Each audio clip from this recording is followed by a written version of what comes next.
Just like my teachers always used to do. Get a picture.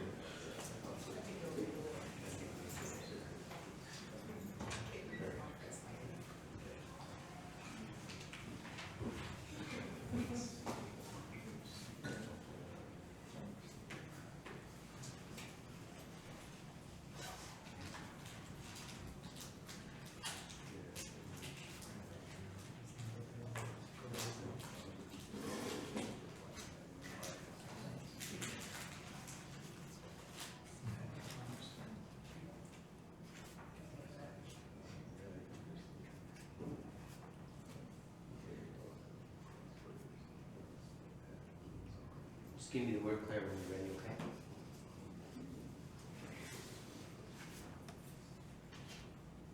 Just give me the word when you're ready. I'm ready. Okay, all right. All right, good afternoon. Welcome, thanks for coming. Welcome to the Department of Sociology speaker series. My name is Ken Kane. I'm an associate professor in the Department of Sociology and the organizer of this year's event. The theme of this year's speaker series is nature and the social, which broadly encompasses the many ways that social science and humanities explore, understand, challenge, and practice the complex notion of nature. The theme this theme will be further explored later on in our February 26th talk where Dr. Rauna Kuokkanen from the University of Lapland will be speaking on self-determination, the norm of integrity and gender, implications for Indigenous governance. And then on March 4th, Dr. Leila Harris from the University of British Columbia will be giving a talk entitled Human Right to Water and Ongoing Challenges, Equity, Uneven Implementation, and Shifting State-Society Relations. But today our speaker is Professor Andrew Feenberg from Simon Fraser University, and I'll give a bit of an introduction before he starts. Dr. Feenberg is Canada Research Chair in Philosophy of Technology in the School of Communication at Simon Fraser University, where he directs the Applied Communication and Technology Lab. Dr. Feenberg has taught for many years in the philosophy department at San Diego State University, at Duke University, the State University of New York at Buffalo, the Universities of California, San Diego, and Irvine, the Sorbonne, the University of Paris Dauphine, the École de Haute Études en Sciences Sociales, and the University of Tokyo and the University of Brasilia. Dr. Feenberg was Director du Programme at the Collège International de Philosophie in Paris from 2013 to 2019. His books include Questioning Technology, Transforming Technology, Heidegger and Marcuse, Between Reason and Experience, and The Philosophy of Praxis, Marx, Lukács, and the Frankfurt School. A book on Dr. Feenberg's philosophy of technology, Democratizing Technology, was published in 2006. His most recent book, Technosystem, The Social Life of Reason, was published in 2017. Andrew Feenberg's talk is entitled Technoscience, Nature Enters History. And I think this is an excellent way to start the sociology speaker series. Welcome, Dr. Feenberg.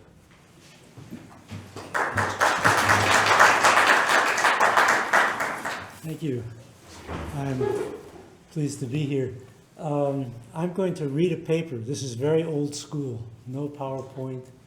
It's an article that is not yet published.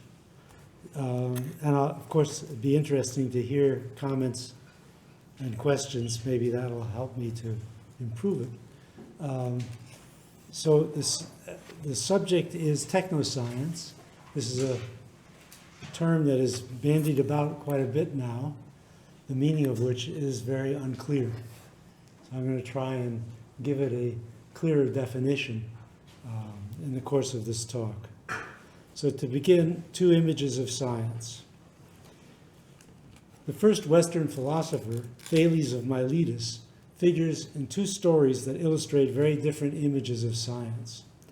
In the first of these stories, Thales is an ivory tower thinker. It is said that one night as he surveyed the heavens, he slipped and fell into a ditch. An old woman passing by laughed and asked how he could understand the stars when he failed to see what was right there under his nose. This is the popular image of pure science that prevailed also in philosophy and social thought until fairly recently. But there's another story which projects a very different image of science. It is said that Thales studied the weather in his hometown and one winter predicted a bumper olive crop. He optioned all the local olive presses, and when the crop came in, he made a fortune renting them out at a profit. This version of Thales anticipates the alliance of science and business that prevails today. So this is the scientific entrepreneur. The ivory tower image was based on a certain understanding of theoretical physics, the most basic of basic sciences. Theoretical physics is a mathematical discipline that appears on the surface very remote from the world of technology, both in terms of applications and experimentation. Physicists in glorious isolation were said to input data from experiments into their equations, leaving the applications to engineers and other lesser under-laborers. This image of physics as a pure intellectual discipline was supported by positivist philosophy of science, which became dominant in philosophy departments in the English-speaking world after World War II.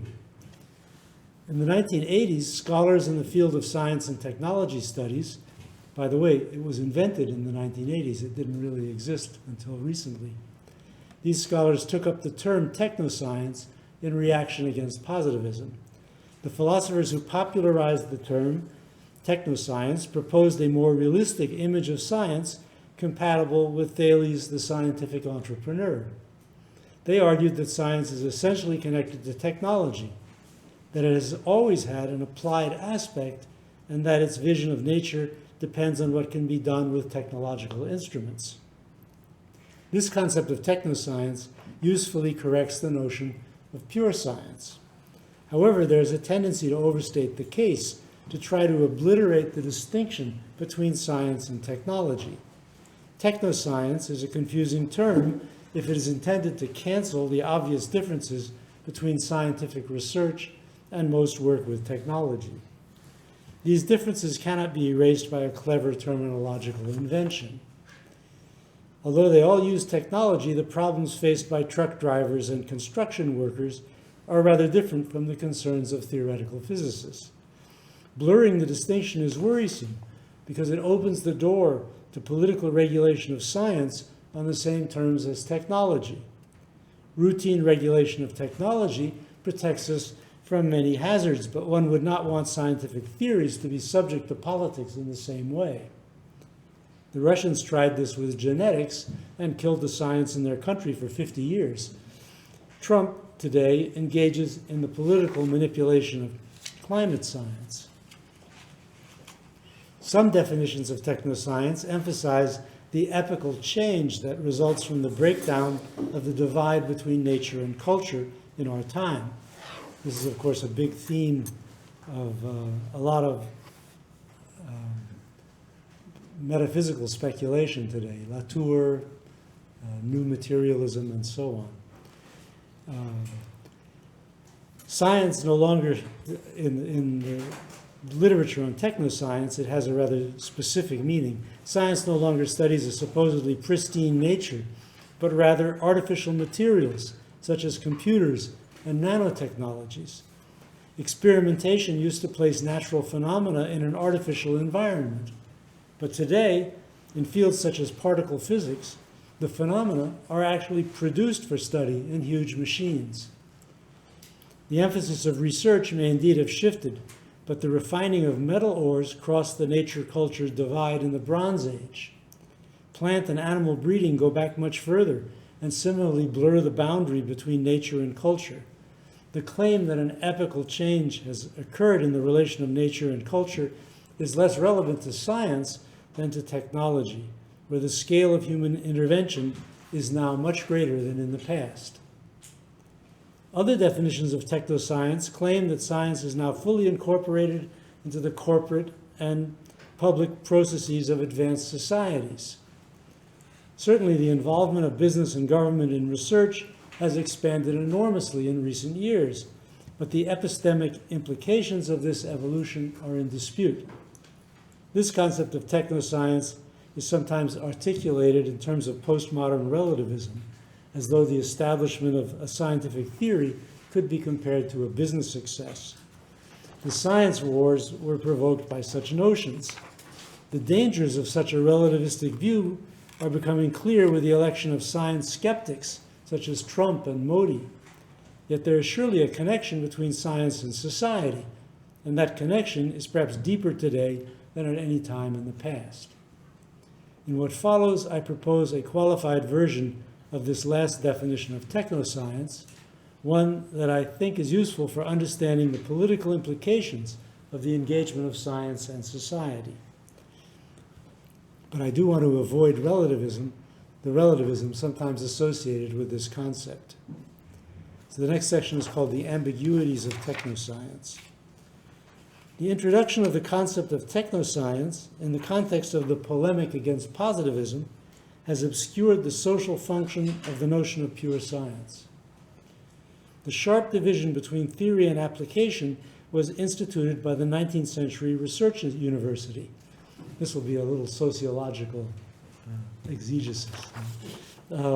Pure science was granted the dignity of a disinterested search for truth and located alongside fields such as philology and history, from which no practical or pecuniary application was expected. This supported the independence of science and the right of scientists to engage in basic research. Scientists saw themselves as intellectuals involved in higher culture on terms similar to literary scholars or historians.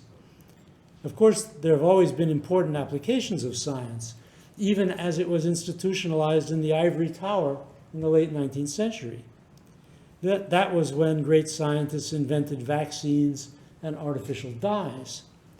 But maintaining the idea of pure science was still important for legitimating work that had no obvious practical value, such as, for example, the special theory of relativity. Einstein did not expect the atom bomb. The emphasis changed after the Second World War. 3 scientific innovations played an important role in the Allied victory. These were the atom bomb, radar, and cryptography. After 1945, the American military saw science as a key to victory in the Cold War. The US government proposed to fund science while bringing it directly under military control. This would have involved rigorous security, secrecy, and draconian punishments for violations of the new regulations. Scientists resisted and succeeded finally in creating the current system of grants and contracts administered by universities. It's pretty much the same here in Canada as in the US, and it dates from these events after World War II. In this way, the scientists protected their independence while benefiting from the vastly increased funding available for scientific research. The ideology of pure science played an important role in the success of this compromise with the military. Let the scientists pursue what Vannevar Bush called the endless frontier of research, and eventually useful applications will trickle down, as indeed they did. From this point of view, one sees the advantages of positivism. By isolating science completely from the world of technology, one protects it from intrusive regulation. The fact that the personal experiences and activities of scientists contradicted the ideological notion of pure science was easily overlooked. I mean, they're out there consulting and so on, but they don't somehow register this. The purity of so-called pure science was no obstacle to scientists relying on ever more complex technologies in their exploration of nature, while contributing ever more applications to the military and business. But the gap between the idea of pure science and the technoscientific reality has widened in recent years. The biological sciences are now the model of science, replacing theoretical physics. The distinction between pure and applied science breaks down in biology to an unprecedented degree. A great deal of biological research is directly supported by pharmaceutical companies and other businesses that are engaged not in disinterested pursuit of truth, but rather seeking profitable products. And while much progress has been made, the consequences are exactly what scientists feared from military control, namely secrecy and corruption of research by external forces. In an earlier paper, I suggested a restricted definition of technoscience based on these considerations. I propose that we reserve the term scientific research, I propose that we reserve the term technoscience for scientific research that has an immediate role in the development of applications of some sort. In such cases, theory and application are not separate phases that proceed in isolation from each other at separate times and places, but are pursued simultaneously. I compared this situation to a fork in chess, a move that threatens two of the adversary's pieces simultaneously. This is the case, for example, where the experimental apparatus is also a prototype of a future technology. In such cases, the innovation must satisfy two separate audiences with different criteria of success, the scientific community and the commercial partner. Cold fusion served as my example because in that case, the experimental apparatus was treated as a commercial prototype. I don't know if you remember this story, but in the University of Utah, two chemists invented cold fusion, and the university immediately patented the idea and figured it was out to make $1 trillion selling cheap electricity. It didn't quite work out. But it was a good example of the experimental apparatus serving simultaneously as a commercial prototype. Cold fusion failed the epistemic test to which it was subjected, and the whole project collapsed. I could also have referred to any number of research programs in medicine, some of which do succeed, unlike cold fusion. The point is that in such cases, there's no need to wait for a subsequent application of scientific principles, because the research is the application. Here, the relation between the two defies the differentiation of science and society without violating the epistemic criteria of scientific success. In the concluding sections of this paper, I will propose a broader application of the notion of technoscience as a fork between science and society. This generalization of the concept recognizes the increasing dependence of public understanding and action on scientific research and the simultaneous participation of the public in orienting that research. So now we get to the philosophical part of the paper. This section is called Transcendental Technoscience. I hope you're all familiar with your Heidegger phenomenology. So far, I've been describing the social world of science. The concept of technoscience in all its various formulations introduces a more realistic picture of that world than the earlier vision of pure science. But it also raises a fundamental question. What is it about scientific thinking that lends it so readily to technological application? What is it about science that ties it to a world seen through technology, through Galileo's telescope? Something more basic than social history is necessary to answer these questions. I want now to consider several philosophers' explanation for the deep connection between science and technology.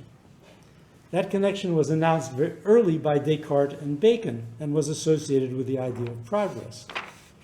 But in the early 20th century, a critical discourse arose, associating science and technology with the reduction of human beings to cogs in a vast social machine.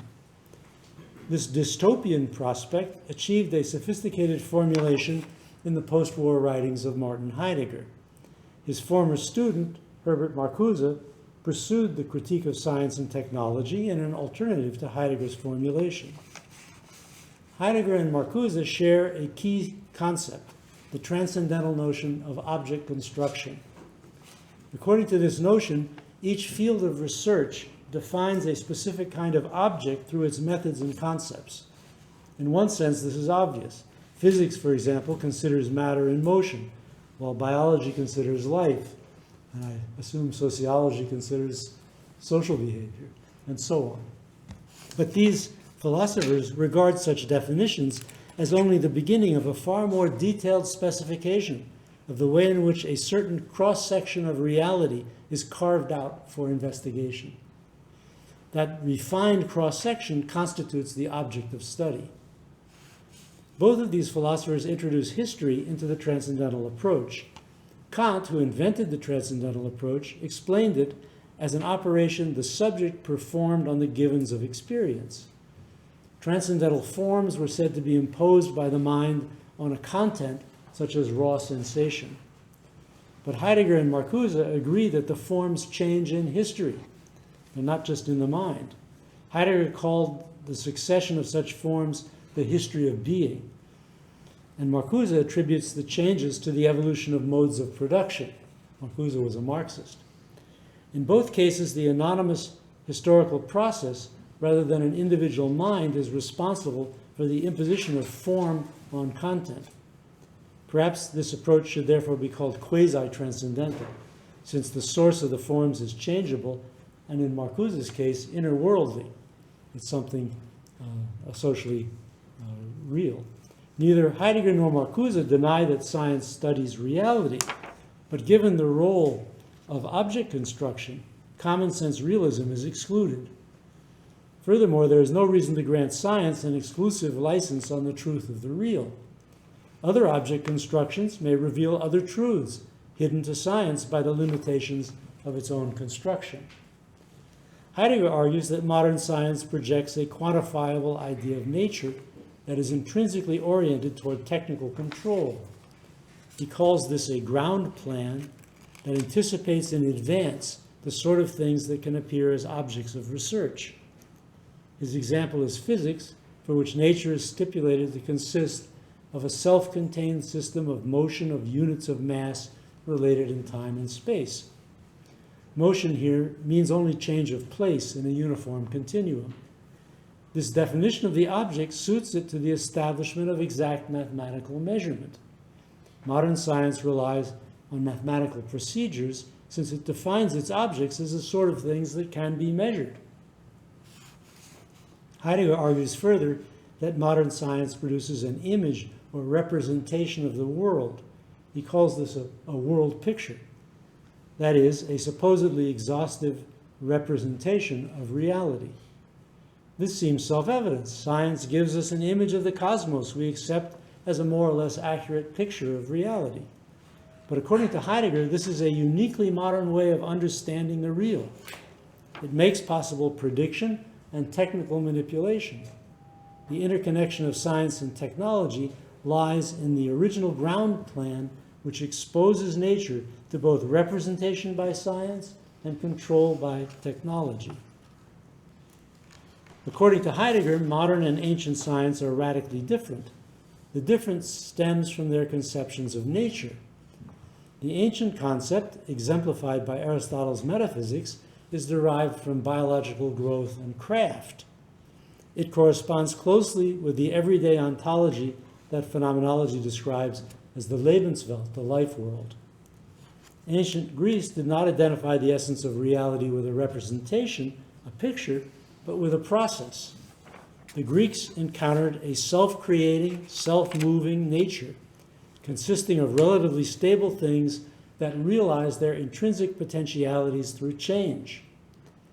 This nature has a life of its own, independent of the subject. This developmental process cannot be measured in quantitative terms and gives rise to no theoretical representation.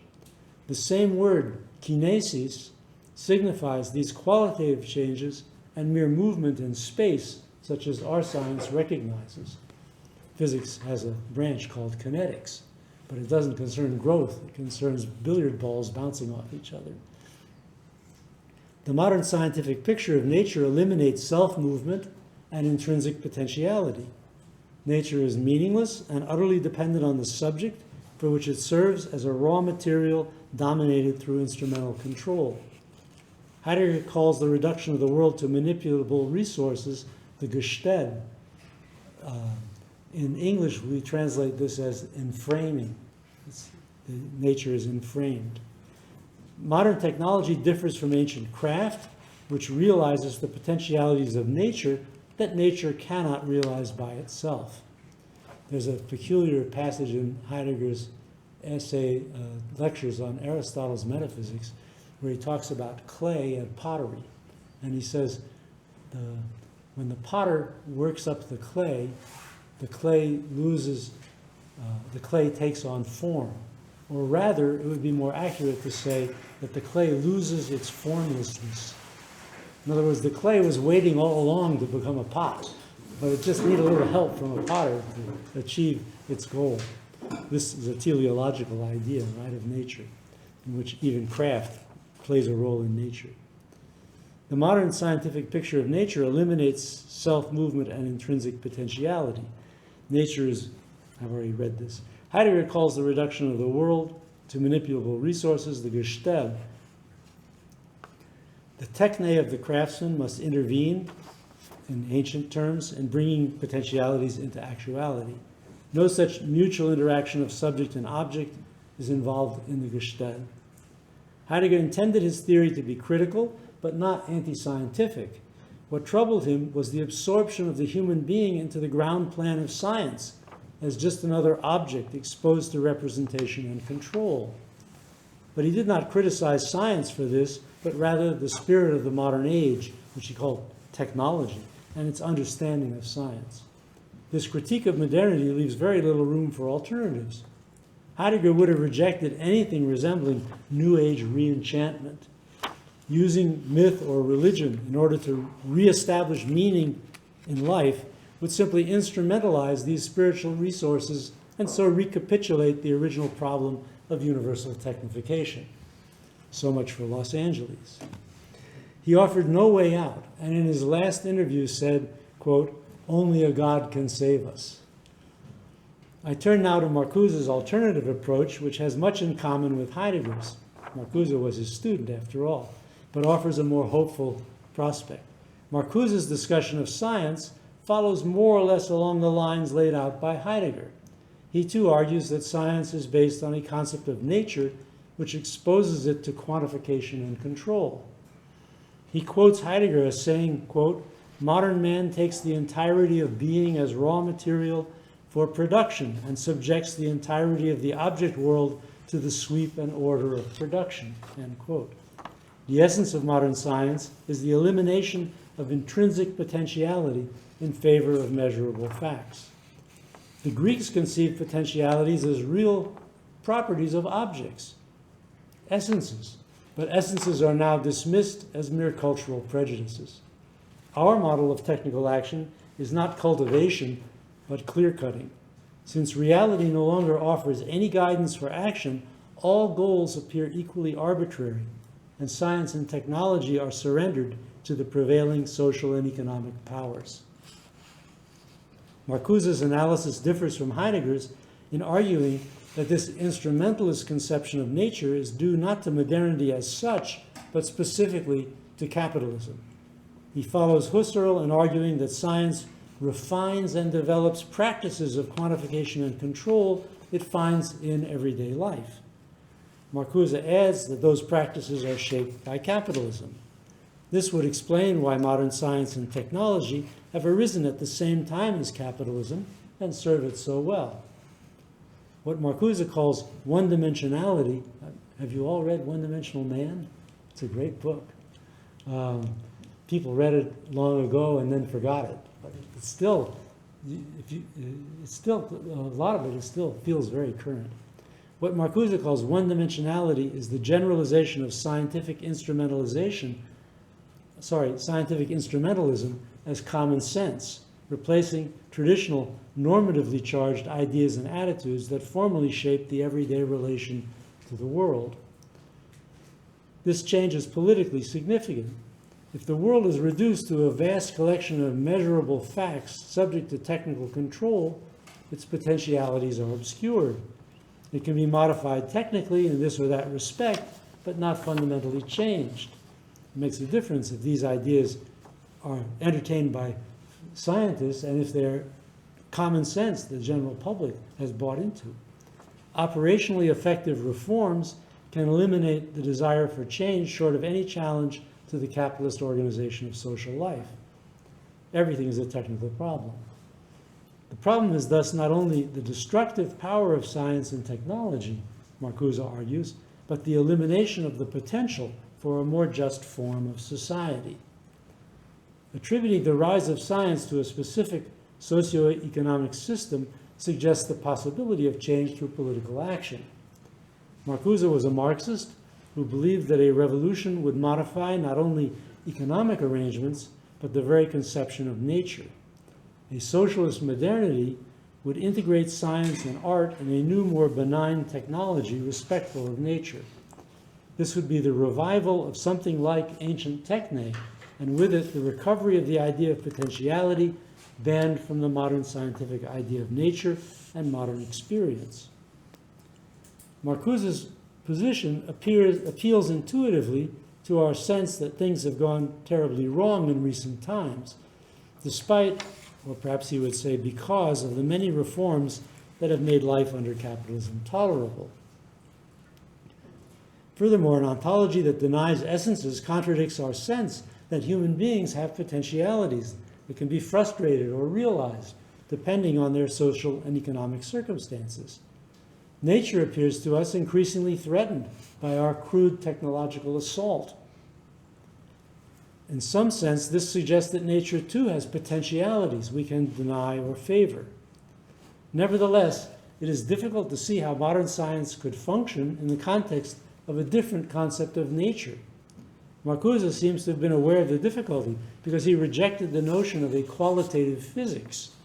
That would be a science like Aristotle's, that identifies the essential potentialities of things rather than measuring them. He didn't believe you could go back to Aristotle. So how does Marcuse intend to avoid regression to such a qualitative physics? Furthermore, in the absence of a scientific ground for the identification of potentiality, what grants our notion of it objective status? Aristotle did not have to address these questions because he took his culture's conventional ideas of potential for granted.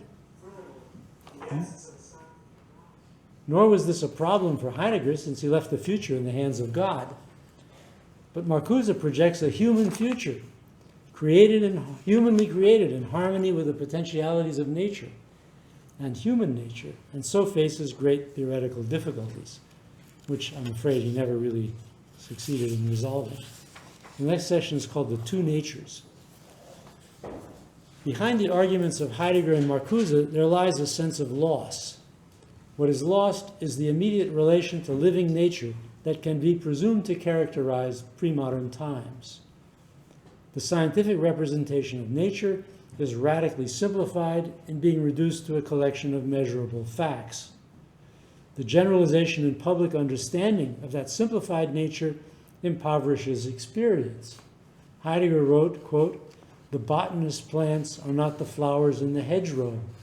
The source which the geographer establishes for a river is not the springhead in the dale," end quote.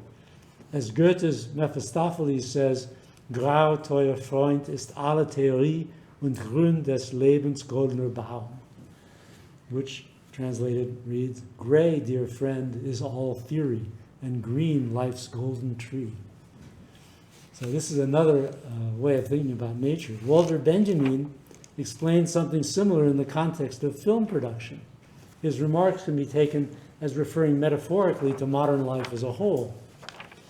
In the studio of, this is Benjamin, in the studio, the mechanical equipment has penetrated so deeply into reality that its pure aspect, freed from the foreign substance of equipment, is the result of a special procedure, namely the shooting by a specially adjusted camera and the mounting of the shot together with other similar ones. The equipment-free aspect of reality here has become the height of artifice. The sight of immediate reality has become an orchid in the land of technology, end quote. If you've ever seen a movie shot, you know what he's talking about. In this new technological world, Heidegger feared that human beings had come to see themselves as mere resources. Marcuse feared that modern consciousness was incapable of going beyond the given facts toward their potentialities. The dystopian perspective of these philosophers was justified by the seemingly universal acceptance of the technified world in their time.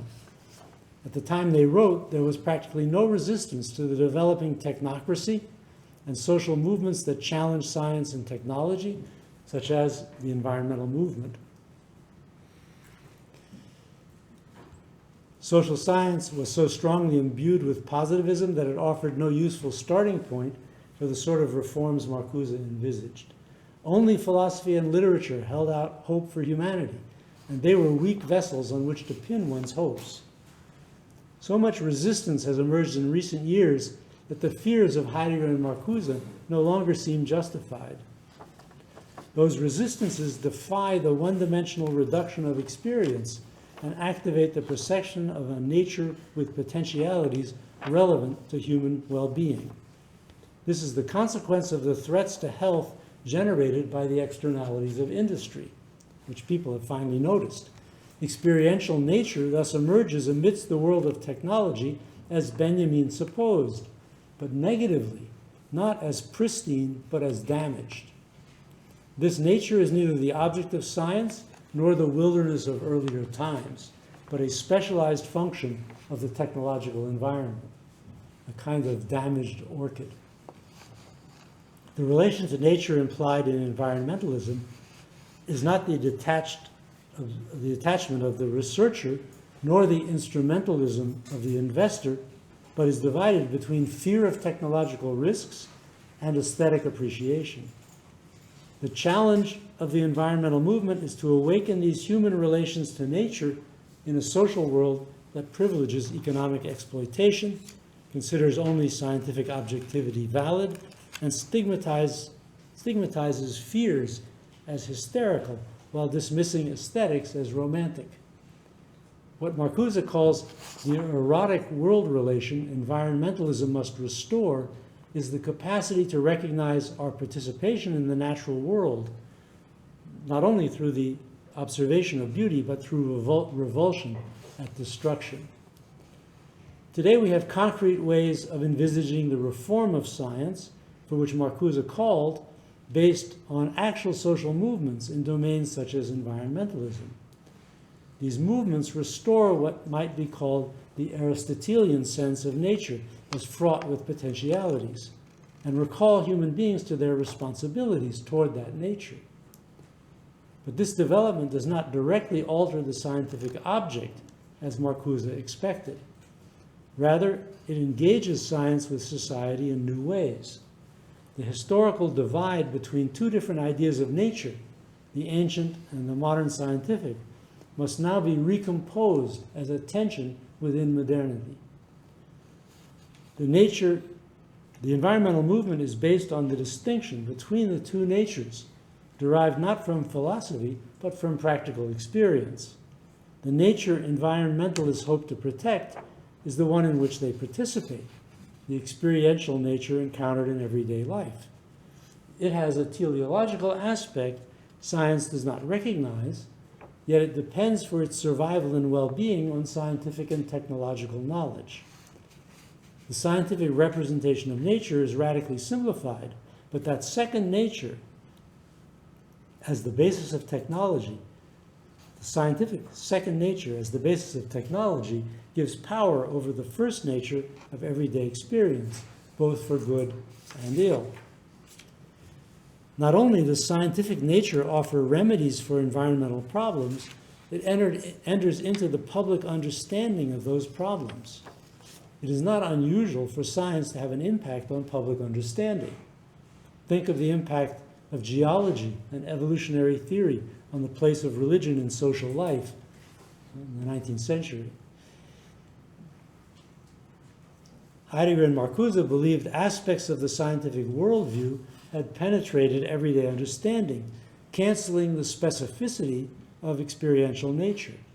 But in the case of environmentalism, the connection is more entangled. It's a kind of chiasmus. Public understanding is based on scientific concepts that interpret the actual data of lived experience without canceling its teleological form. The two natures enter into communication. Concepts such as pollution are no longer just technical terms, but join the vernacular in the description of experience. Nature is now conceived in its relation to the whole socio-technical network to which it belongs, and not simply as non-social stuff available as a resource. What we might call nature's Aristotelian character reappears prominently as its condition is evaluated in teleological terms. Nature is sick or healthy, abused or protected. Experiential nature, unlike scientific nature, has potentialities that can serve as normative criteria. This is what Marcuse called the existential truth of nature, which he postulates, but it appears now in a different form than he imagined, not as a modification of science, but as a modification of public understanding. These potentialities are relative to human perceptions and needs, so they're easily dismissed as anthropomorphic from a scientific standpoint. But they are nonetheless real in the sense that they are physically manifest in the natural world that can be perceived and touched. So air pollution is an obvious example. From a scientific standpoint, it's a certain chemistry. But from a human standpoint, it's coughing and going to the emergency room and things getting dirty. And all of this feels bad. And bad is not a scientific category. So something is happening here. We understand the pollution through the science, but we signify it as though we were still back in Aristotle's day, experiencing nature as a living thing with potentialities that could be favored or denied. The climate change movement illustrates these conclusions. Climate disasters such as hurricanes present themselves ambiguously as either normal variations in the weather or as evidence of impending catastrophe. And in the United States, we should add as punishment of Americans for having tolerated gay marriage. Climate science disambiguates these experiences and provides ideas and a language in which to express the increasing anxiety individuals feel in the face of experiential nature. The public does not perceive its situation with the detachment of the science, but rather in terms of the potentialities of nature to support civilization. The two natures come together and motivate public protest in favor of radical technological change. The fork between science and society, where research is simultaneously theory and technology, appears here in the imbrication of the two natures. This section is called technosystem. What I call the technosystem is the vast concatenation of organized markets, bureaucracies, and a wide-ranging technical apparatus that organizes life in advanced capitalist societies. All these institutions and technologies are based on technical disciplines, which take the form of sciences, even if, as in the case of management science, they have little claim to scientific status.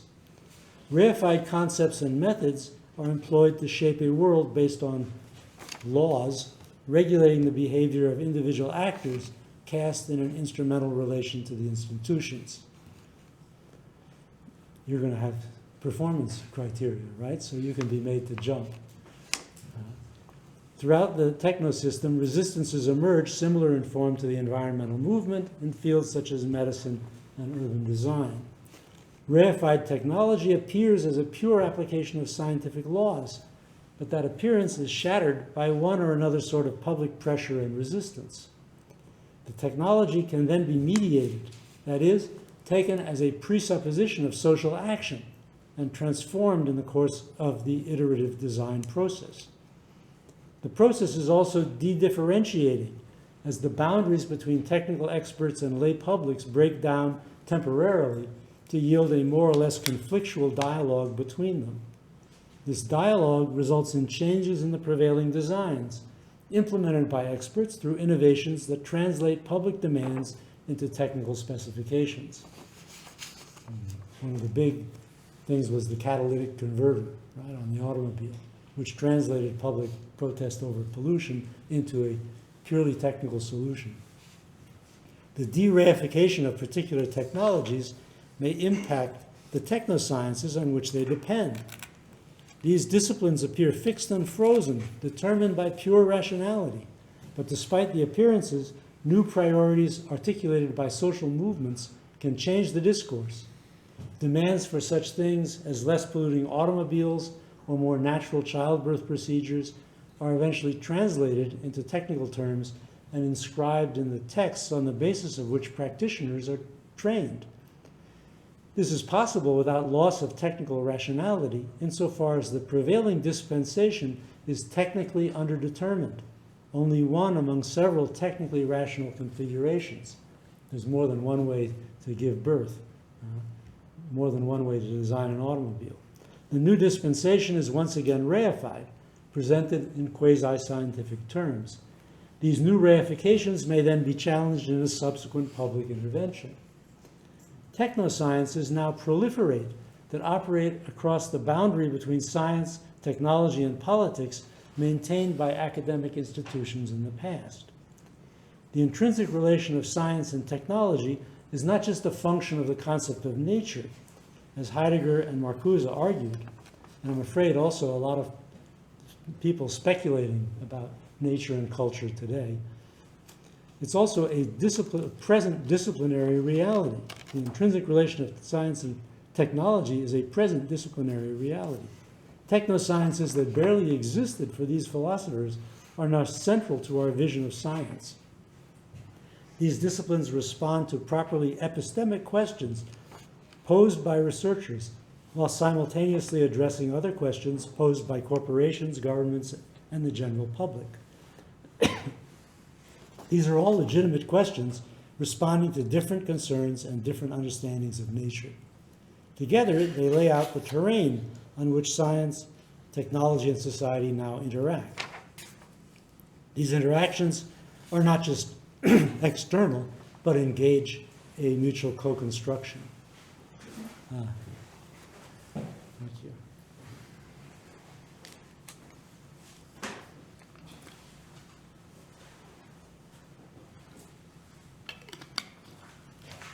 These effects are particularly clear in the early stages of the development of a technoscience.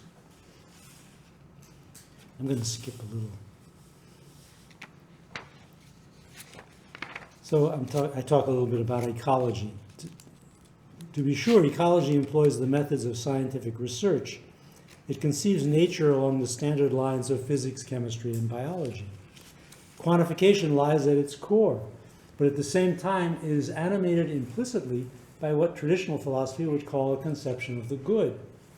It translates into scientific terms bridging concepts of health and sustainability that refer to the potentialities of its objects. These bridging concepts respond to concerns of citizens, but they infuse the science by orienting it towards specific types of problems and measures. Climate science, for example, is oriented toward predicting effects that will impact human civilization. Human beings have never had a merely idle interest in the climate. As the story of Thales and the olive harvest shows, the study of climate was initially motivated by a pragmatic interest in agriculture. The climate was understood to be beyond human control, but attempts to predict it never ceased. In 1896, Svante Arrhenius showed that human activities affect the climate. This is where climate change, the idea of climate change, first originated, thus bringing the object climate into the scope of history. In recent years, climate science has begun to guide interventions into the climate to maintain the conditions of human civilization. The object climate has been constructed and reconstructed over and over again. As awareness of climate change spreads among the population, social movements arise. The climate is not simply natural anymore, nor even historical. It is political. The politics aims to place a natural phenomenon on the agenda of public discussion.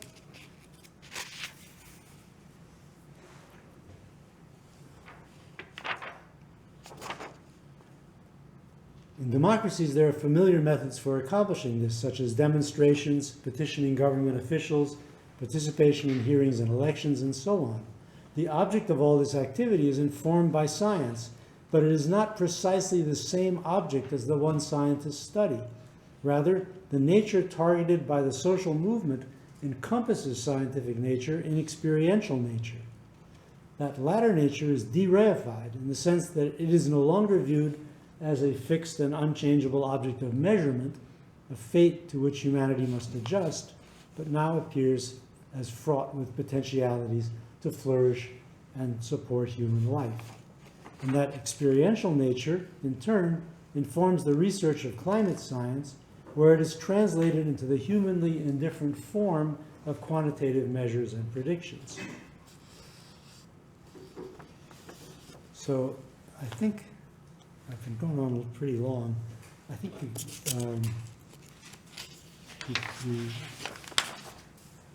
we get the point.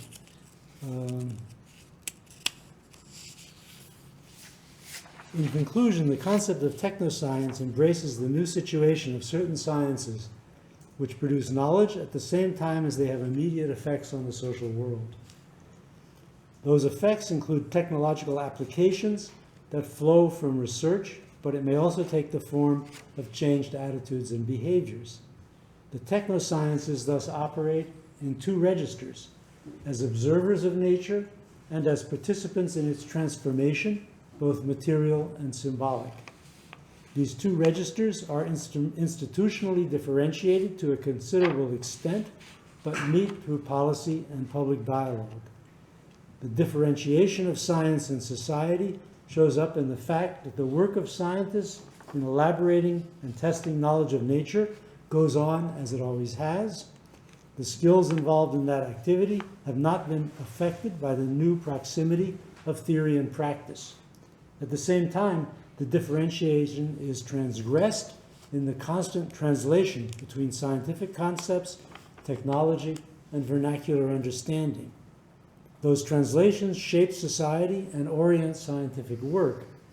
This understanding of the concept of technoscience is relevant to disciplines such as ecology that incorporate science as we know it in a larger framework that recognizes what Marx called the metabolism joining humanity to nature. Okay, so that's the talk, the article. Great, thank you very much.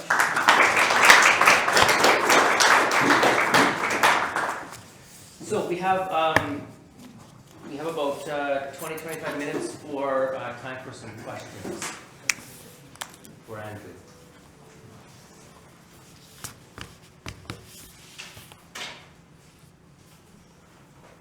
Yes. I'm interested in why you're avoiding the category of techniques, like Gassette's definition of techniques, and that would later be used by like somebody like Friedrich Kittler. And I was thinking about specifically these alternative versions of science that were developed in like early 19th century Germany. So Goethe theory of colors has that we can't really speculate about things anyway, so we shouldn't study the world as it ought to be. We should study it as it is. And theory of colors is kind of a very flawed version of science, but you can see it can perfect over time. And then Heidegger picks up on that again and says that you can't think about technology technologically.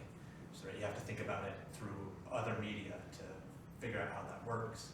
And then you later have Gassett, who tries to subdivide that up. That there's Ortega y Gasset. Oh, Gasset. Yeah, Jose Ortega y Gasset. Yeah, that he has this, that there's, we'll divide off technical understandings and instrumental understandings, and then there's this kind of more noble understandings. Yeah. So I was wondering why you're avoiding that category of techniques. Well, I'm not sure how it helps. I mean, it has different definitions. Marcuse uses the term to refer to the whole system of technology. And so it's distinct from individual technologies. There's techniques as the whole system. Yeah. But I would also like to talk about the whole system. Yeah. But I just don't use that vocabulary to do so. Ortega y Gasset's idea of a noble truth-seeking and a practical, utilitarian, instrumental, technology-seeking vision of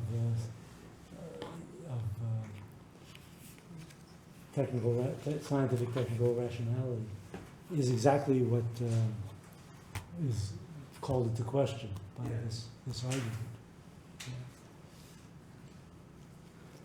There's no longer, there are areas in which you can make that distinction clearly, but there's a huge zone in which the distinction breaks down. Yeah. Well, sorry to add on to that, is that, so like a question concerning technology, one of the kind of weird definitions that Heidegger has for science is that it's timeless. So the woodcutter measures wood in the same way that previous generations would. And that type of mensuration is timeless, and so it guarantees some sort of longitudinal understanding of knowledge. And it was kind of one of those odd definitions of science he has, is that science should be timeless. I think, actually, I don't recall that passage, but I think what he would mean is that it has no history. Oh, yeah. There's no historicity. And we get this in textbooks, right? The textbook tells you all about oxidation. And there might be a one-sentence mention that there was something called phlogiston that exists that people believed in before, but that was a mistake. So it's like the history of science does not unfold in the textbook version, right, as a process that's going forward, that draws on the past and seeks the future, which is historicity for temporality for Heidegger. Rather, it's a succession of independent stages, each of which is timeless because it doesn't depend on the past and it has nothing to do with the future, it's just there. So that may be what he was talking about in that passage. George? I really enjoyed the talk, thank you for that. I just had a couple of questions. It's not my area, but I'm just coming in a bit obliquely here. So I wondered why you didn't focus at all on Heidegger's Mitsein, for example, and try to tie that back to Marcuse's versions of society, or indeed maybe take it a bit further, a sociologist like Habermas, who talks about the life world and the colonization of the life world. Because as I heard you, that's what I heard. That there's sort of a colonization that happens and we need to reclaim this other form of rationality, call it communicative, community, public, something like that.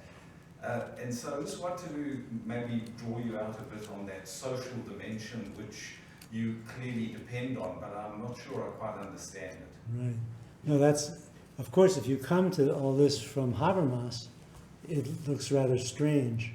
Although there might be a way in which Habermas would agree with the argument I'm making, but he never really tried to work these things out.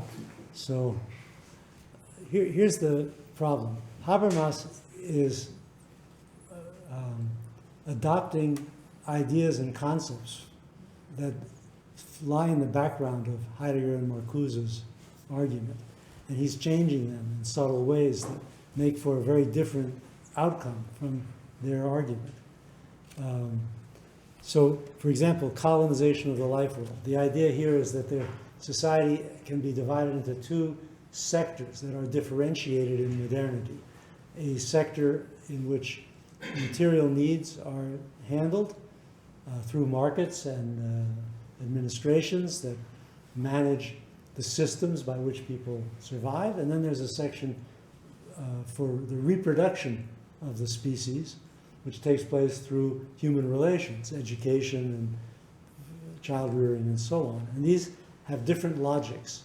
So there's two different logics that coexist in a society. And they should each have their own place. If one of these logics intrudes on the other, de-differentiating what ought to be differentiated, the modern society can't function properly. So his theory is that the system-based sort of technical realm has intruded into the realm of human relations. Well, that's kind of like what Heidegger and Marcuse are saying, but it's not exactly the same thing, because they don't agree with him that there's a separation, an initial separation that's fundamental. They see science as emerging out of what you could call the life world. In Marcuse, it's quite explicit. He even refers to Husserl's concept of life world, which is the origin of Habermas's concept. And he says science simply refines practices and concepts that have already emerged in the life world of capitalism. So, for example, we quantify everything. Everything has a price. That's quantification. So quantification is part of the everyday reality of capitalist life. And it's, refined and perfected and turned into the instrument of scientific quantification of nature. That's a very different way of thinking about the relation of life world and technical system from Habermas's way. But so even though there's some sort of overlap, you know, it's so in the end the solution that Marcuse proposes, you know, combining art and science, it seems absurd from Habermas's standpoint. It's very difficult to defend this notion, and he never really succeeded in coming up with a good way to talk about it. But I'm trying to find some other way of talking about this de-differentiating move that is essential to solving the problems posed by the concept of technoscience. So I guess if I could follow up. Yeah. So you're saying that in the technoscience world that you have, how is it that one might turn one's back on the purely technical? How is it that you can achieve that? I mean, I read Habermas slightly differently in suggesting that indeed the life world and the communicative rationality that is used as its basis, as its mechanism of operation and directing itself towards an ethical way of being in a world should be the basis of directing the system, the technocratic, the technical, if you like.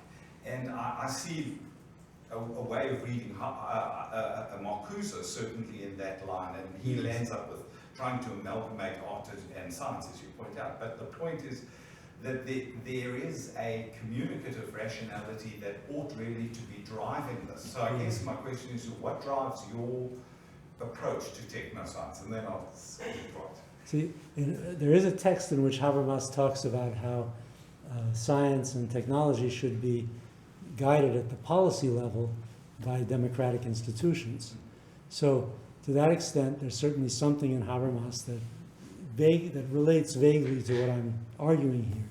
But he's operating, he still has this notion of sharply differentiated spheres, and the policy interventions from above are kind of, you know, immunized against de-differentiating tendencies. And I think and there's no conception of nature that's involved. It's all would be interest-based, I guess. But there's no conception of an everyday nature and a vernacular understanding of science. None of this really gets into his argument because he's got this sharply differentiated spheres. So, but there is still, I mean, it's not completely different from what I'm proposing. It's just that I think it's much more fruitful now, many years after Habermas wrote that essay in 1968, it's much more fruitful now to look at the social movements that have arisen around technical issues and try and understand the implications of public interventions that are not just, you know, by electing somebody who chooses an expert who then makes a recommendation which becomes a policy that is, but rather direct intervention on the basis of a different idea of nature from the natural scientific idea. And that's what I'm trying to get at here. And I'm hoping that climate change will inspire such large-scale public movements that everyone will be forced to recognize that the differentiation is a problem to be managed rather than a natural condition. And the problem is, how do you manage that differentiation epistemically so that scientists can go on and do their work without science itself becoming the basis of technocratic regulation of society? That's really in the context of very massive social protests and movements, you can see problems like that arising. Some of these are terrible movements, like the anti-vaccination movement. Others are movements we rely on to save us, like the climate change movement. Do you have another question? A comment on the paper that Andrew's presenting?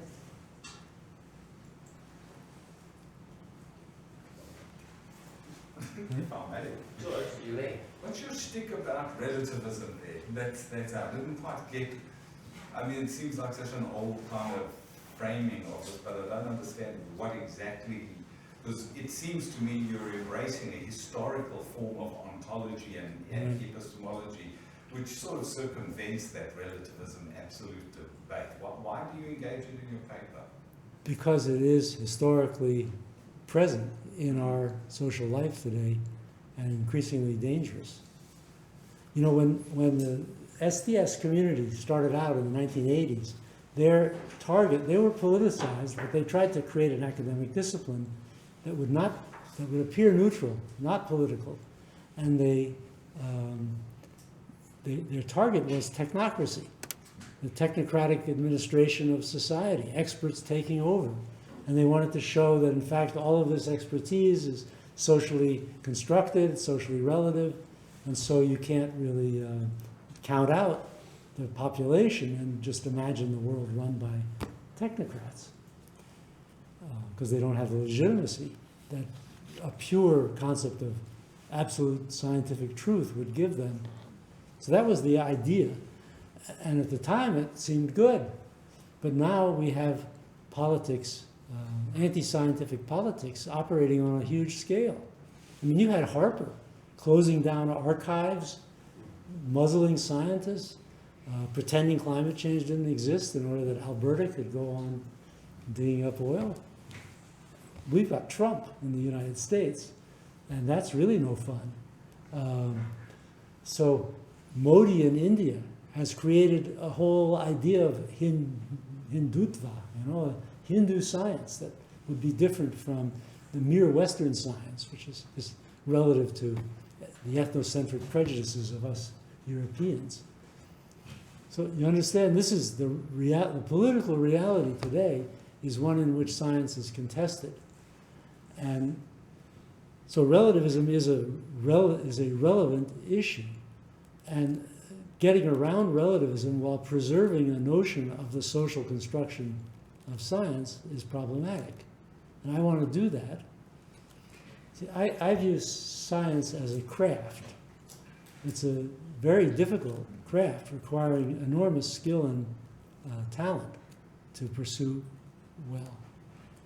And of course, it changes from one historical period to another. So one could say, well, since, you know, phlogiston is out, maybe oxidation will be out. Just wait.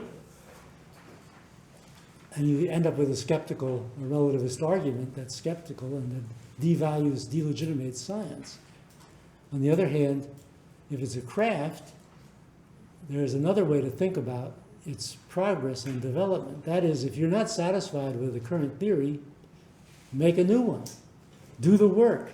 Don't just say it's all relative, but do the work of proving it to be relative to a certain time and place that no longer prevails.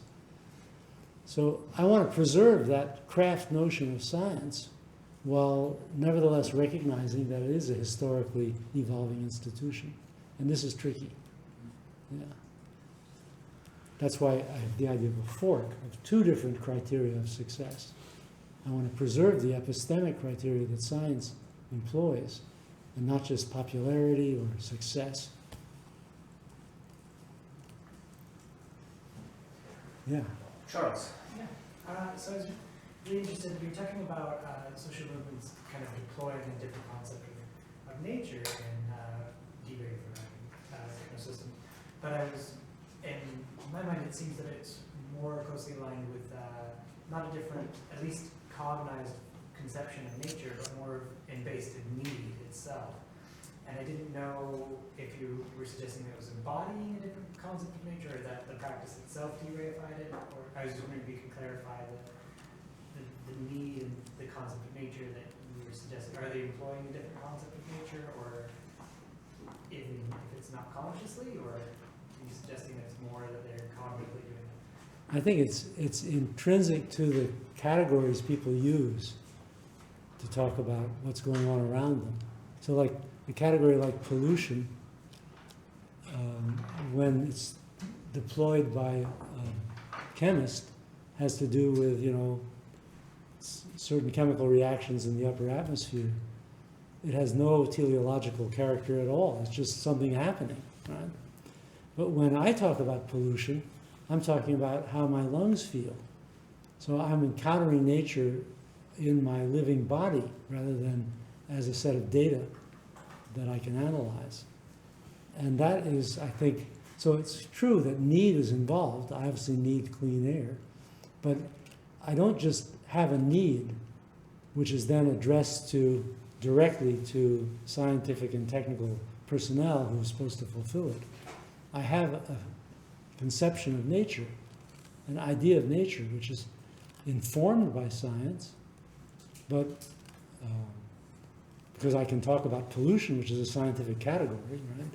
But it's as it enters the vernacular, it also changes its character. It acquires these teleological characteristics that allow me to say that the pollution is bad, that it's harmful, which harmful, again, is not a scientific category, but it's a vernacular category that no one lives without, right? That's something that is part of human experience from early childhood. So I think, so then what happens when the science enters the vernacular and people relate to nature through their body and not just conceptually? Well, then they are capable of de-reifying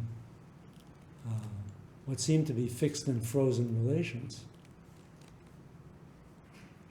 So this is what renders fluid something like the automotive exhaust system, right? Which was fixed and frozen by the technical discipline of automotive engineering until people protested enough to get laws passed that forced the engineers to deconstruct this fixed and frozen concept of the automobile exhaust and modify it.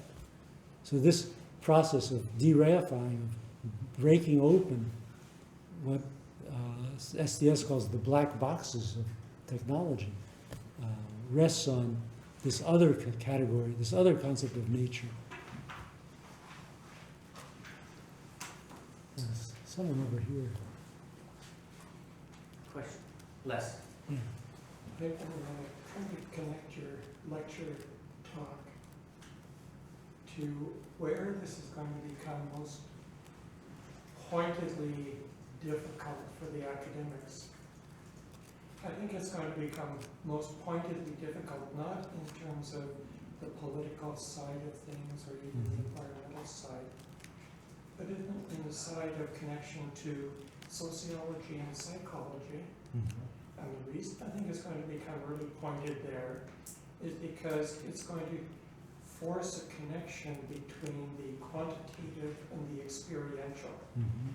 The individual holds the experiential, but that's now being invaded by the medical sciences as they begin to learn about our brains and our neurons and how our experiences are beginning to be quantitative in nature.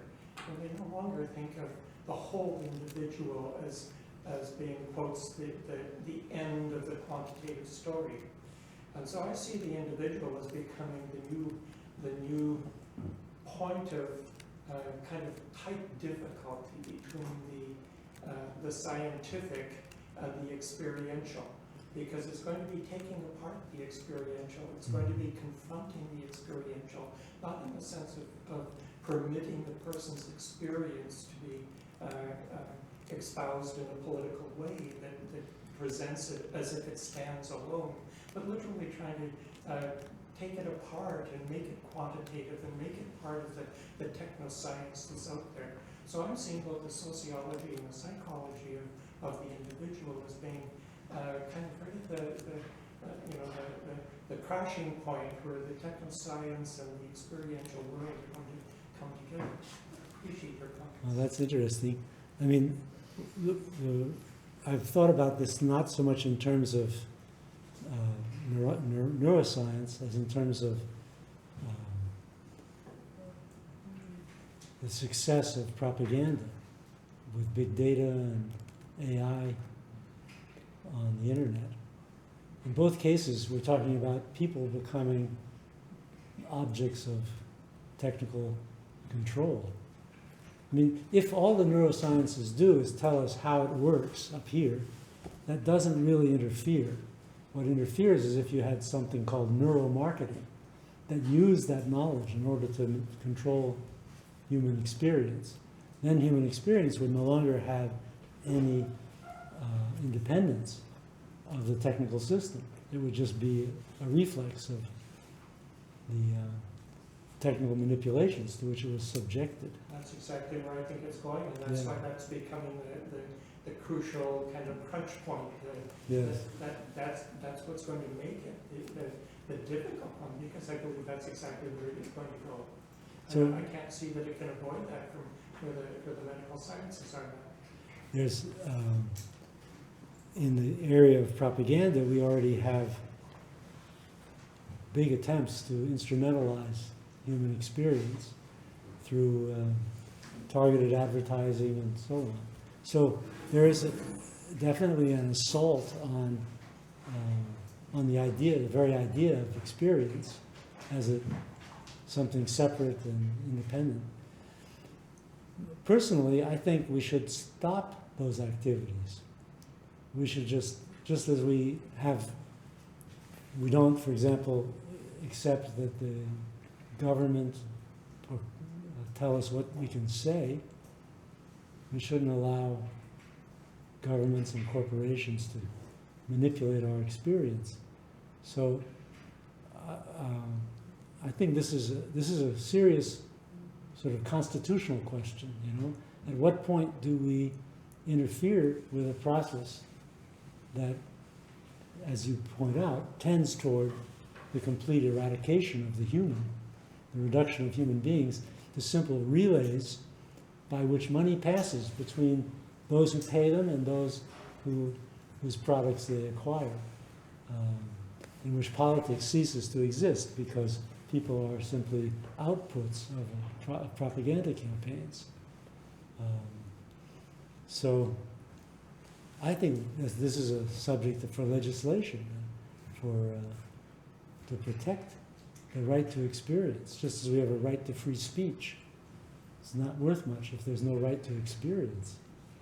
So in the case of the internet, I attended a conference in Germany of computer scientists who want to regulate the internet, so that they want to stop this kind of manipulation that's going on the internet. They thought that they were solving the world's problems, doing something benign and wonderful for human beings. And it turns out that that's not at all what they're doing. And they're upset about that. So there is a sort of movement among computer scientists and people in the computer industry to try and get some sort of control over this process. And presumably, if we got closer to the real neuromarketing that is promised today by companies that don't actually know how to do it, but if we got closer to the real thing, there might be emerging movements among people in the medical profession to stop it. Yeah. Well, on that note, I think we've run out of time, and I want to thank you all for joining us today to listen to Andrew present his paper. And I want to thank you for coming today. And I think it gave us a lot to think about, this idea of moving technoscience forward, or understanding of technoscience through this concept, or this idea of these two natures, and also the role that social movements play in trying to help us work through this. So with that, I'd like to, first of all, one thing before I thank Andrew formally is that at 3 o'clock, the sociology graduate students will be meeting in Tory 515. Right? And if there's other graduate students here that would like to join and maybe talk to Andrew some more about their own research or some of the things they've been thinking about, more than welcome. So Tory 515 at 3 p.m. And with that, thank you for joining us, and thank you especially, Andrew, for coming to Edmonton and bringing